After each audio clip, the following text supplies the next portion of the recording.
Que la grâce du Seigneur Jésus-Christ, l'amour de Dieu et la communion du Saint-Esprit soient avec vous tous. Amen. Le texte est la lecture d'Éphésiens, chapitre 3, les versets 1 à 12. Moi, Paul, je suis le prisonnier de Jésus-Christ pour vous, les non-juifs. Si du moins vous avez appris comment je fais part de la grâce de Dieu qui m'a été confiée pour vous. C'est par révélation qui m'a fait connaître ce mystère tel que je l'ai déjà décrit en quelques mots. En les lisant, vous pouvez vous rendre compte de la compréhension que j'ai du mystère de Christ. Il n'a pas été porté à la connaissance des hommes des générations passées, comme il a maintenant été révélé par l'Esprit à ses saints apôtres et prophètes. Ce mystère, c'est que les non-juifs sont co-héritiers des juifs, qui forment un corps avec eux et participent à la même promesse en Jésus-Christ par l'Évangile. J'en suis devenu le serviteur conformément au don de la grâce de Dieu qui m'a été accordé en raison de l'efficacité de sa puissance. Moi, qui suis le plus petit de tous les saints, j'ai reçu la grâce d'annoncer parmi les non-juifs les richesses infinies de Christ et de mettre en lumière pour tous les hommes comment se réalise le mystère caché de toute éternité en Dieu qui a tout créé. Ainsi, les dominations et les autorités dans les lieux célestes connaissent maintenant, par le moyen de l'Église, la sagesse infiniment variée de Dieu, conformément au plan éternel qu'il a accompli en Jésus-Christ notre Seigneur. C'est en Christ, par la foi en lui, que nous avons la liberté de nous approcher de Dieu avec confiance. Voici la parole du Seigneur. Pouvons nous asseoir.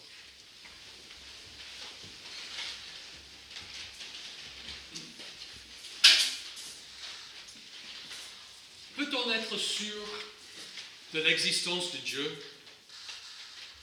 Peut-on être sûr d'une vie après la mort et d'atteindre cette vie?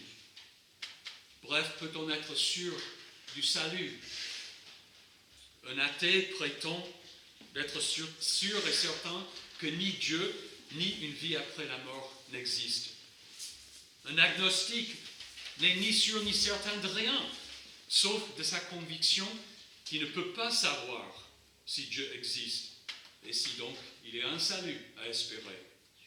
Pour lui, c'est un mystère, c'est-à-dire un fait inconnu et que l'on ne peut pas connaître. Selon un sondage fait en 2006, un tiers des Français seraient athées et un tiers agnostiques. Cela fait donc beaucoup d'incrédulité et d'ignorance. Pour eux, le salut est effectivement un mystère. Cependant, Dieu a fait connaître le mystère du salut. Il a révélé et fait annoncer la bonne nouvelle du salut en Jésus-Christ, de sorte que tout ce qu'on ignorait autrefois, le mystère de Dieu, de Christ, de l'Évangile, maintenant c'est connu en Christ. Paul utilise plusieurs fois dans cette lettre le mot mystère. Un mystère est tout simplement quelque chose d'inconnu, qui doit être révélé parce que l'homme ne peut pas le découvrir par ses propres moyens. Paul a commencé cette lettre aux Éphésiens en bénissant Dieu pour toutes les bénédictions qu'il nous a accordées en Christ. Parmi ces bénédictions, il y a le fait que Dieu nous a choisis pour être ses enfants adoptifs en Jésus-Christ, qui nous a pardonné tous nos péchés et nous a donné le Saint-Esprit comme gage de l'héritage promis. Et au milieu de toutes ces bénédictions, Paul dit, Dieu nous a fait connaître le mystère de sa volonté, conformément au projet bienveillant qu'il avait formé en Christ, à savoir de tout réunir sous l'autorité du Messie, aussi bien ce qui est dans le ciel que ce qui est sur la terre. Et pourquoi ce projet de tout réunir sous l'autorité de Jésus-Christ? La réponse se trouve dans les premières pages de la Bible. après le récit de la création du monde, la Bible raconte sa corruption, résumée en 4 événements. Le premier a été la rébellion d'Adam et Ève et leur expulsion du Jardin d'Éden. Le deuxième a été le meurtre d'Abel par son frère Caïn. Le troisième a été l'union des fils de Dieu et des filles des hommes, ce qui a engendré la corruption totale de l'humanité. L'Éternel vit que les hommes commettaient beaucoup de mal sur la terre et que toutes les pensées de leur cœur se portaient constamment et uniquement vers le mal. C'est alors que l'Éternel a exterminé toute vie sur la surface de la terre, sauf Noé et sa famille, par le déluge.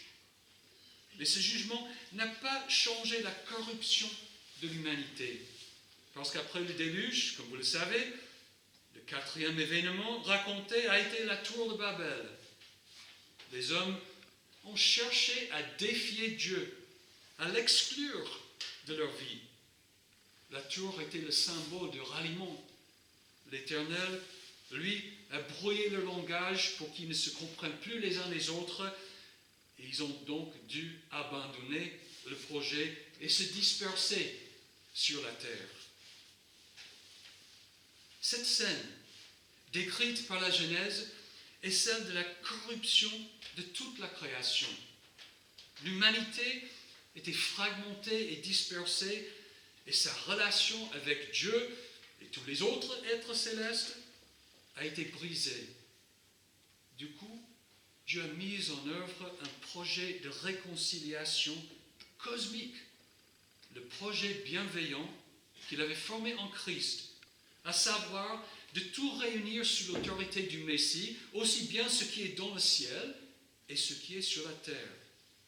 C'est cela le mystère, mais un mystère que Dieu a fait connaître. Dans cette partie de la lettre aux Éphésiens que nous venons de lire, Paul explique 2 aspects de ce projet de salut de Dieu. D'abord, la partie terrestre. Ce mystère, c'est que les non-juifs sont co-héritiers des juifs, qui forment un corps avec eux et participent à la même promesse en Jésus-Christ par l'Évangile. Dès l'appel d'Abraham, une partie de l'humanité, avec une certaine connaissance du projet de Dieu pour la sauver, les Juifs savaient très bien que Dieu avait appelé Abraham justement pour former un peuple particulier duquel viendrait le Messie. Beaucoup de non-Juifs le savaient aussi, tels que les mages qui sont venus adorer l'enfant Jésus. Dans un sens, le mystère était connu, mais on ne savait pas à l'époque que Jésus réunirait les Juifs et les non-Juifs, c'est-à-dire toute l'humanité, dans un seul corps, avec une seule promesse de salut. Beaucoup de Juifs avaient exclu cette possibilité, et les non-Juifs l'ignoraient. Mais la question n'est pas simplement une question d'ethnie, de Juifs et de non-Juifs. La question fondamentale est la réconciliation en Jésus-Christ par l'Évangile de toute l'humanité fragmentée et dispersée. Paul explique ailleurs que Dieu a enfermé tous les hommes dans la désobéissance pour faire grâce à tous. Il a mis sa loi dans notre cœur pour que nous reconnaissions le péché en nous, afin que toute bouche soit fermée et que le monde entier soit reconnu coupable devant Dieu. Puis, il nous a gratuitement déclarés justes par sa grâce, par le moyen de la libération qui se trouve en Jésus-Christ. Ainsi, il est le Dieu et le Sauveur de toute l'humanité, puisqu'il y a un seul Dieu qui déclarera les circoncis, c'est-à-dire les Juifs, justes sur la base de la foi, et qui déclarera aussi les incirconcis, c'est-à-dire les non-Juifs, justes au moyen de la foi. Ici en Éphésiens, Paul déclare que c'est en Christ, par la foi en lui, que nous avons la liberté de nous approcher de Dieu avec confiance. Il parle de toute l'humanité, de vous et de moi, des Juifs, des Romains et des mages à l'époque de la naissance de Jésus, et des chrétiens aujourd'hui, protestants et catholiques, des musulmans, des bouddhistes, des athées et des agnostiques.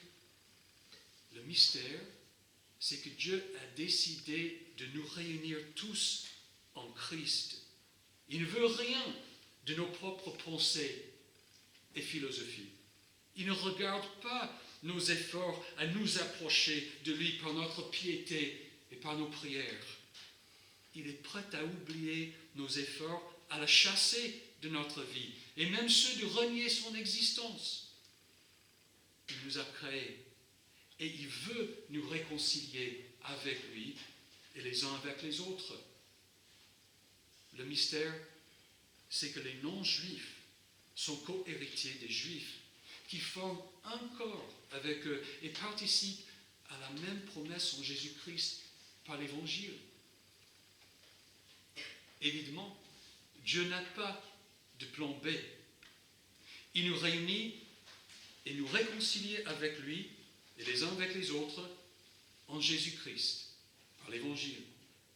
Si l'on rejette cette grâce de Dieu en Jésus-Christ, il n'y a pas de salut. À la fin du monde, au jour du jugement, ce ne sera pas le Bouddha, ni Mahomet, ni aucun autre philosophe, ni prophète qui nous présentera à Dieu le Père, mais le seul Fils de Dieu, Jésus-Christ. C'est en Christ, par la foi en lui, que nous avons la liberté de nous approcher de Dieu avec confiance. En ce qui concerne le salut, il faut abandonner tous nos efforts et tous nos doutes et recevoir avec joie et gratitude ce que Dieu nous donne gratuitement. En effet, comme Paul le dit, c'est par la grâce que vous êtes sauvés, par le moyen de la foi. Et cela ne vient pas de vous, c'est le don de Dieu. Ce n'est pas par les œuvres afin que personne ne puisse se vanter. Il y a un autre aspect du mystère de Christ que Paul révèle. J'ai reçu la grâce d'annoncer parmi les non-juifs les richesses infinies de Christ et de mettre en lumière pour tous les hommes comment se réalise le mystère caché de toute éternité en Dieu qui a tout créé. Ainsi, les dominations et les autorités dans les lieux célestes connaissent maintenant, par le moyen de l'Église, la sagesse infiniment variée de Dieu, conformément au plan qu'il a accompli en Jésus-Christ notre Seigneur. Si la Genèse indique qu'il y a eu une rupture entre l'humanité et les êtres célestes, c'est-à-dire entre nous et les anges, alors c'est en Christ que nous sommes et serons réconciliés avec les dominations et les autorités dans les lieux célestes. Vous le savez, la Bible ne parle pas beaucoup des anges. C'est parce que les anges ne doivent pas devenir pour nous des objets d'adoration ou des intermédiaires quelconques. C'est le Seigneur, ton Dieu, que tu adoreras, et c'est lui seul que tu serviras. Jésus a-t-il répondu à la tentation du diable. Dieu nous fait savoir qu'il y a des anges, des bons et des mauvais, c'est-à-dire les démons, mais que nous n'avons que très, très rarement affaire avec eux. Les bons anges sont tous des esprits au service de Dieu, envoyés pour apporter de l'aide à ceux qui vont hériter du salut. Aussi la Bible mentionne-t-elle des anges gardiens et des anges qui nous regardent lors de nos assemblées cultuelles. L'apôtre Pierre écrit que l'Évangile est un message dans lequel les anges eux-mêmes désirent plonger leur regard. Il ajoute que Jésus a souffert une mort humaine, mais il a été rendu à la vie par l'Esprit. Et c'est alors aussi qu'il est allé faire une proclamation aux esprits en prison, ceux-là même qui avaient été rebelles autrefois lorsque la patience de Dieu se prolongeait à l'époque de Noé, pendant la construction de l'arche. Oui, nous devons savoir qu'il y a des anges qui veillent sur nous et qui interviennent de temps en temps en notre faveur. Mais cela aussi est le don de Christ. Cela n'est possible que parce que Jésus nous a rachetés et réconciliés avec Dieu. Ça aussi est une partie de ce projet bienveillant qu'il avait formé en Christ, à savoir de tout réunir sous l'autorité du Messie, aussi bien ce qui est dans le ciel que ce qui est sur la terre. Mais le point le plus important par rapport aux anges, au temps actuel, c'est que les dominations et les autorités dans les lieux célestes connaissent maintenant, par le moyen de l'Église, la sagesse infiniment variée de Dieu, conformément au plan éternel qu'il a accompli en Jésus-Christ notre Seigneur. Les anges et les démons nous regardent et voient la réalisation du salut de Dieu, le mystère de Christ.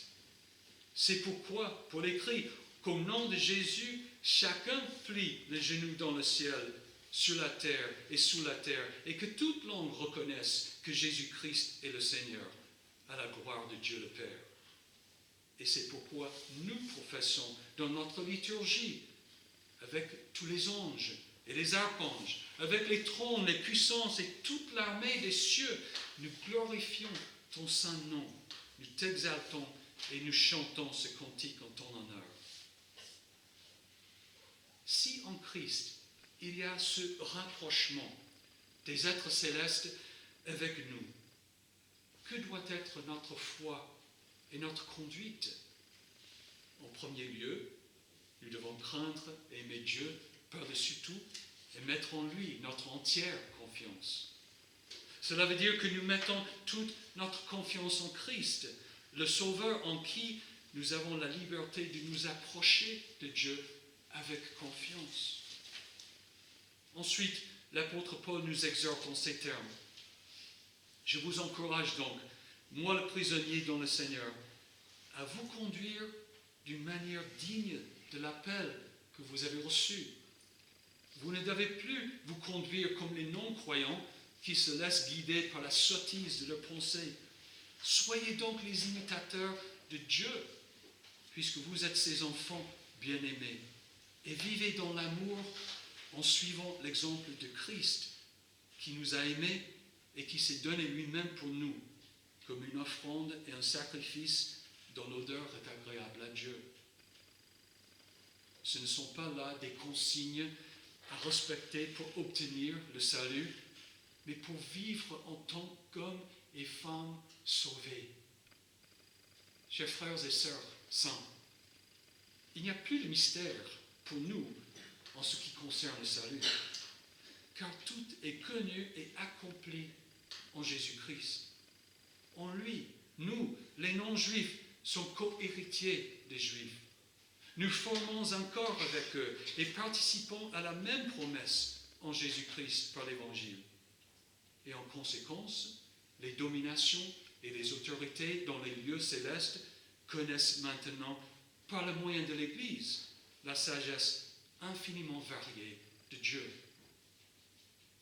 Alors, prions cette prière avec Paul. Je prie que Dieu le Père vous donne, conformément à la richesse de sa gloire, d'être puissamment fortifié par son esprit dans votre être intérieur, de sorte que le Christ habite dans votre cœur par la foi.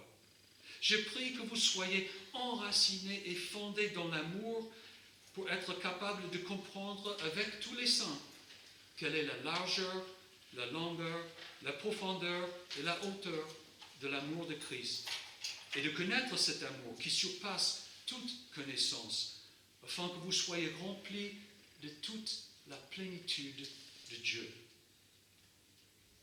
Que la paix de Dieu, qui dépasse tout ce que l'on peut comprendre, garde votre cœur et vos pensées en Jésus-Christ pour la vie éternelle. Amen.